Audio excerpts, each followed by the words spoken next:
నమస్తే welcome to special focus నేను సునీల్ ధైర్యం దాడి చేస్తే ఏం జరుగుతుందో తెలుసా విధ్వంసం విరుచుకు పడితే ఎలా ఉంటుందో ఊహించగలరా ఈ భయాలే పాక్ సైనికుల వెన్నులో వణుకు పుట్టిస్తున్నాయి ధైర్యపు ముసుగులో భయపెట్టాలని చూస్తే ఆ ధైర్యాన్ని చంపే భయాన్ని అవుతామన్నట్లు భారత ఆర్మీ దూకుడు చూపిస్తున్న వేళ పాక్ సైన్యానికి నిద్రలేని రాత్రులు మిగులుతున్నాయి అసలే అంతంత మాత్రం బతుకులు మేకపోతు గాంభీర్యం చూపిస్తూ యుద్ధానికి కాలు దువ్వాయి జరగబోయేది ఊహించుకుంటేనే నిద్ర పట్టడం లేదు వాళ్ళకి ఈ ఉద్యోగం వద్దు సైన్యం వద్దు అంటూ పాక్ సైనికులు పరారవుతున్నారు సెలవుల మీద కొందరు రాజీనామాలు చేసి మరికొందరు పరుగు తీస్తున్నారు అసలు ఇండియన్ ఆర్మీ అంతలా ఏం భయపెట్టింది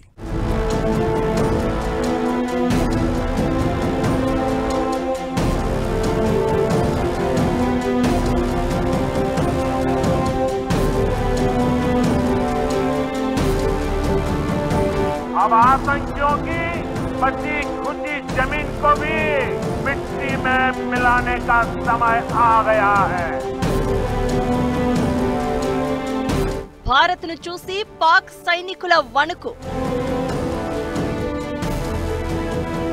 కలలోను భారత్ ను తలుచుకుని భయం ఆర్మీ ఉద్యోగమే వద్దు అంటూ పరార్ పాక్ సైనికుల సెలవులు వరుస రాజీనామాలు ఓవర్ యాక్షన్ చేస్తున్న పాక్ కు దెబ్బ మీద దెబ్బ అసలు యుద్ధం చేసే బతుకులేనా వీళ్ళవి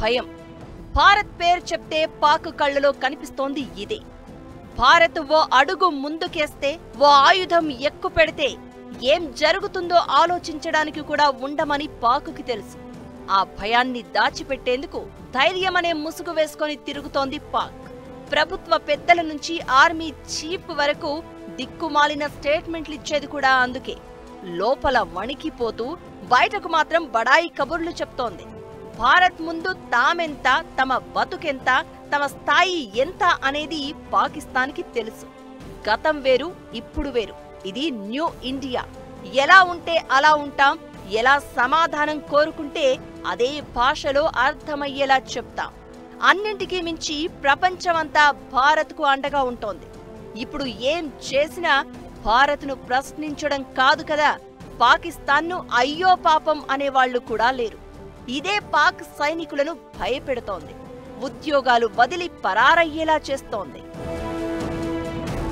పాకిస్తాన్కు బుద్ధి చెప్పాల్సిన సమయం వచ్చిందని తరాలు గుర్తుంచుకునేలా పాఠం నేర్పించాలని అఖండ భారతావని కోరుకుంటోంది మోదీ సర్కార్ కూడా ఏదో భారీగానే ప్లాన్ చేసినట్లు కనిపిస్తోంది ఇలాంటి పరిస్థితుల్లో యుద్ధమే వచ్చి భారత్ మూడో కన్ను తెరిస్తే పాక్ పరిస్థితి ఊహించడం కూడా కష్టమే ఇదే పాక్ సైనికులు అధికారుల గుండెల్లో రైళ్లు పరిగెట్టిస్తోంది పహల్గాంలో ఉగ్రదాడి చేయించి 26 మంది అమాయక ప్రాణాలు పొట్టన పెట్టుకున్న పాక్ భారత్ రియాక్షన్ ఎలా ఉంటుందో అని రోజులు లెక్క పెట్టుకుంటోంది పాక్ను నడిపించేది కలిపి ఉంచేది ఆ దేశ ఆర్మీని అలాంటి ఆ సైన్యానికే ఇప్పుడు భారత్ దూకుడు చూసి తడిచిపోతోంది తమపై భారత్ ఎలా విరుచుకుపడుతుందో తెలియక పాక్ ఆర్మీ వణికిపోతోంది Pak army chief general Asim Munir జనానికి కనిపించకుండా పోయాడు ఇకటు పాక్ ఆర్మీలో రాజీనామాల పర్వం కొనసాగుతోంది ఇంతకు ముందెప్పుడూ లేని విధంగా పాకిస్తాన్ మీద ప్రతీకారం తీర్చుకునేందుకు భారత్ రెడీ అవుతోంది దీంతో పాక్ సైనికులు వణికిపోతున్నారు 2 రోజుల్లో దాదాపు 5,000 మంది సైనికులు అధికారులు రాజీనామా చేసినట్లు తెలుస్తోంది పాకిస్తాన్ను భారత్ అన్ని వైపుల నుంచి ఒంటరి చేస్తోంది జల ఒప్పందం రద్దు వాఘా సరిహద్దు మూసివేత పాకిస్తాన్ పౌరులను దేశం విడిచి వెళ్లమని చెప్పడం లాంటి చర్యలతో పాటు అంతర్జాతీయంగా ఒత్తిడి తెచ్చే ప్రయత్నం చేస్తోంది ప్రస్తుతం దౌత్యపరంగానే చర్యలు త్వరలోనే మన ఆర్మీ పవర్ ఏంటో చూపించేందుకు భారత్ రెడీ అవుతోంది రాజ్నాథ్ సింగ్ తో త్రివిధ దళాల అధినేతలు భేటీ అయ్యారు ఇక నెక్స్ట్ యుద్ధమే ఇలాంటి పరిస్థితుల్లో పాక్ సైనికులు వణికిపోతున్నారు భారత్ దూకుడు ఊహించుకొని ఉద్యోగం వద్దు బాబోయ్ అన్నట్లు ఊళ్లకు పరుగులు పెడుతున్నారు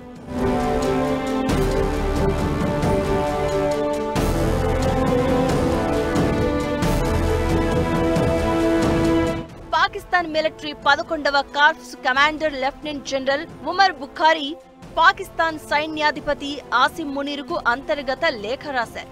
దీంతో సైనికుల రాజీనామా వ్యవహారం బయటపడింది. సైన్యం ఆత్మస్థైర్యం కోల్పోయిందని, ప్రతిరోజు రాజీనామా చేసేవారి సంఖ్య పెరుగుతోందని, ఈ రాజీనామాలు ఇలాగే కొనసాగితే భారత సైన్యానికి సమాధానం చెప్పలేమని బుఖారీ హెచ్చరించారు. 12వ కార్ప్స్ బెటాలియన్లో 200 మంది అధికారులు, 600 మంది సైనికులు, నార్థరన్ కమాండ్ ఏరియా బెటాలియన్లో 100 మంది అధికారులు, 500 మంది సైనికులు రాజీనామా చేశారు. భారత సరిహద్దుల్లో మోహరించిన మంగల్ కార్ప్స్ బెటాలియన్లో 75 మంది అధికారులు, 500 మంది సైనికులు రాజీనామా చేసినట్లు తెలుస్తోంది. సర్జికల్ స్ట్రైక్, ఎయిర్ స్ట్రైక్ తో గతంలో భారత్ చేసిన హెచ్చరికలను గుర్తు చేసుకుని ఈసారి మరింత కఠినంగా దాడి చేస్తుందనే భయం పాక్ సైన్యంలో కనిపిస్తోంది. అదే రాజీనామాలకు కారణమవుతోంది. వరుస రాజీనామాలకు తోడు పాక్ సైన్యంలో మరికొందరు సెలవులు పెట్టేస్తున్నారనే చర్చ జరుగుతోంది. ఉగ్ర దాడి వెనుక ఉన్న వాళ్ళెవ్వరూ తప్పించుకోలేరు. భూమి చివరకు వెళ్లైనా సరే వెంటాడుతాం, వేటాడుతాం అన్న ప్రధాని మోదీ మాటలు పాక్ ఆర్మీలో రీసౌండ్ ఇస్తున్నాయి, భయం పుట్టిస్తున్నాయి. భారత్ ఎప్పుడైనా దాడి చేయొచ్చని, ఇంటికి తిరిగి రావాలంటూ కుటుంబాల నుంచి ఒత్తిడి వస్తూ ఉండడంతో సైనికులు రాజీనామాలు చేస్తున్నారు. దీనికి బ్రేక్ వేసేందుకు ఉన్నతాధికారులు ఎన్ని ప్రయత్నాలు చేసినా రాజీనామాలు ఆగడం లేదు. అసలే అంతంత మాత్రం అన్నట్లు ఉన్న సైన్యం పరిస్థితి ఇప్పుడు రాజీనామాలతో మరింత వీక్ అవుతోంది. వీళ్ళ యుద్ధం చేసేది, యుద్ధం చేసే బతుకులేనా ఇవి అంటూ పాక్ సైన్యాన్ని ఆడేసుకుంటున్నారు నెటిజన్లు. పాక్ విషయంలో బయటకు కనిపించేది, వినిపించేది అంతా బిల్డప్పే. అసలే సమస్యల్లో మునిగిపోయిన పాక్ సైన్యానికి ఇప్పుడు సోల్జర్స్ రాజీనామా మరో గట్టి దెబ్బగా మారింది. సైనికుల సంగతి సరే, పాక్ ఆర్మీ చీఫ్ ఎక్కడా? అంతనీ ఇంతనీ అందరినీ రెచ్చగొట్టి ఇప్పుడు దేశం విడిచి పారిపోయాడా? ముఖ్యంగా చైనా ఆయుధాలు ఇస్తే తప్ప అడుగు ముందుకు వేయలేని స్థితిలో ఉన్న పాక్ ఇలాంటి ఆర్మీతో అసలు యుద్ధం చెయ్యగలదా?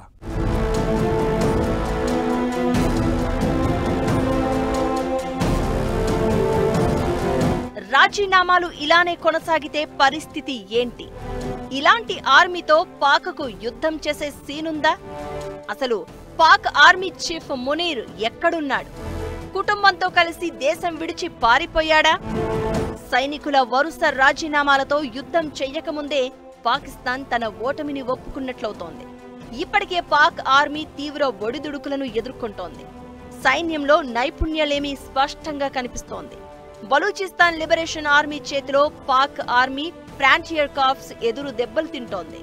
ఖైబర్ పఖ్తూన్ఖ్వా ప్రావిన్స్ లో పాక్ తాలిబన్లు సైన్యంపై దాడులు చేస్తూ జవాన్ల ప్రాణాలు తీస్తున్నారు. ఈ రెండు ప్రాంతాలకు పాక్ సైన్యం వెళ్లేందుకు కూడా భయపడుతోంది. తమ అధికారులకు ఈ ప్రాంతంలో వెళ్లి పనిచేసేందుకు నో చెప్తున్నారు. ఒకవేళ అక్కడికి ట్రాన్స్ఫర్ అయితే బతికి ఉంటామో లేదో తెలియక ముందే రాజీనామా చేస్తున్నారు. ఇలా వెళ్లని సైనిక సిబ్బందిని పాక్ ఆర్మీ కోర్టు మార్షల్ చేస్తుందనే ప్రచారం ఉంది. వీరికి యావజ్జీవ శిక్షలు విధిస్తున్నట్లు తెలుస్తోంది. ఇలా శిక్షలు విధించినా మంచిదే, కనీసం ప్రాణాలతో అయినా ఉంటామని పాక్ సైనికులు భావిస్తున్నారు. అలాంటిది ఇప్పుడు భారత్ కోపానికి ఎక్కడ బలైపోతామో అని ఉద్యోగాలకు రాజీనామాలు చేస్తున్నారు.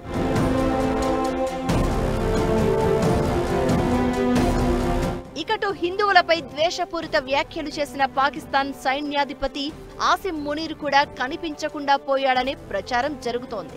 పహల్గాం ఉగ్ర దాడికి భారత్ ప్రతీకారం తీర్చుకుంటుందనే భయంతో తమ కుటుంబాలను పాక్ ఆర్మీ అధికారులు దేశం దాటిస్తున్నారనే చర్చ జరుగుతోంది.